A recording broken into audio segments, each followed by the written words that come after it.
अकोला जिल्ह्यातील आपातापा रोडवर भटक्या जनावरांमुळे होणारे रस्ते अपघातांची संख्या दिवसेंदिवस वाढत आहे. गुरुवारी सायंकाळी अंबिकापूर गावाजवळ अशाच प्रकारचा एक दुर्दैवी अपघात घडला, ज्यात एका तरुणाचा जागीच मृत्यू झाला. मिळालेल्या माहितीनुसार अंबिकापूर येथील रहिवासी हेमंत किसनराव जामनेकर वय 35 वर्ष हे आपल्या मोटरसायकल क्रमांक MH30 BJ 5709 ने म्हैसांग येथून आपातापा दिशेने जात होते.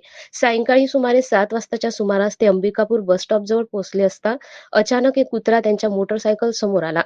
कुत्र्याला वाचवण्याच्या प्रयत्नात मोटरसायकलचा ताबा सुटला आणि गंभीर अपघात झाला. या अपघातात हेमंत जामनेकर यांचा जागीच मृत्यू झालाय. अपघातानंतर त्यांना आपातापा येथील प्राथमिक आरोग्य केंद्रात नेण्यात आले. मात्र त्यावेळी तेथे कोणतेही डॉक्टर किंवा कर्मचारी उपस्थित नव्हते.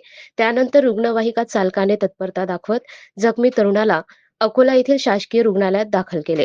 दरम्यान या संपूर्ण प्रकरणाची पुढील चौकशी बोरगाव पोलिसांकडून सुरू आहे.